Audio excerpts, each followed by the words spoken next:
Security is about managing risk. We can never eliminate it entirely. The best we can do is try to minimize the most serious risks. Think of it like owning a wooden house. It's beautiful and comfortable, but it's vulnerable. Fire, termites, storms all pose threats. Cybersecurity is similar. Our data, networks, and devices are all vulnerable to attacks. We need to manage that risk. There are 4 basic strategies for managing risk: acceptance, avoidance, mitigation, and transfer. Each has its place in cybersecurity, just like in protecting our wooden house. Understanding these strategies is key to building a strong defense. Let's explore each one.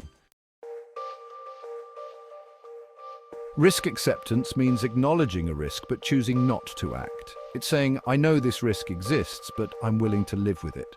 For our wooden house, this might be the risk of termites. We know they exist, and there's a chance they could damage the house. But treating the house is expensive, and the risk feels small. So we choose to live with it, accepting the potential consequences. In cybersecurity, risk acceptance is often chosen for minor risks. Maybe there's a vulnerability in a system you rarely use. Fixing it might be more trouble than it's worth. So you accept the risk, knowing the potential consequences are low. However, this strategy requires careful consideration.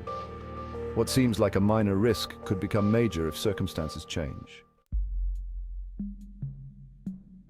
Risk avoidance is simple. You avoid the risk entirely. With our wooden house, this might mean choosing not to build in a floodplain. Yes, the land is beautiful and cheap, but the risk of flooding is too high, so you avoid that risk by building elsewhere. In cybersecurity, risk avoidance means not engaging in activities that carry risk. For example, you might avoid storing sensitive data in the cloud if you're concerned about data breaches, or you might avoid clicking on suspicious links to prevent malware infection. By avoiding risky activities, you eliminate the associated risks altogether. Risk mitigation means taking steps to reduce the likelihood or impact of a risk. It's about minimizing damage, not preventing it entirely.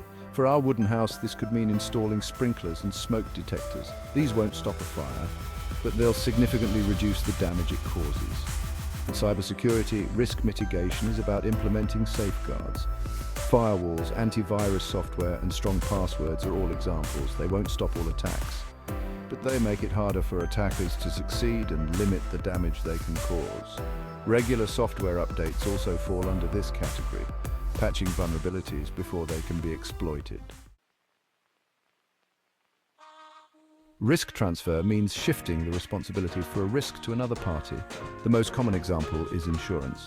We buy homeowners insurance to transfer the financial risk of fire, theft, or other disasters to the insurance company.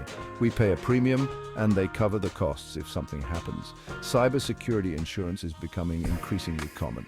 Companies pay a premium, and the insurer covers the costs associated with data breaches, cyber attacks, and other cyber incidents. This doesn't prevent attacks, but it mitigates the financial impact.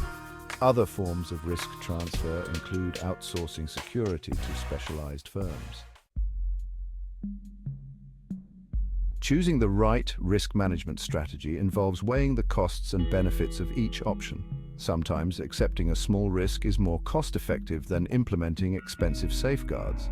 Other times, the potential consequences of a risk are so severe that avoidance is the only acceptable option.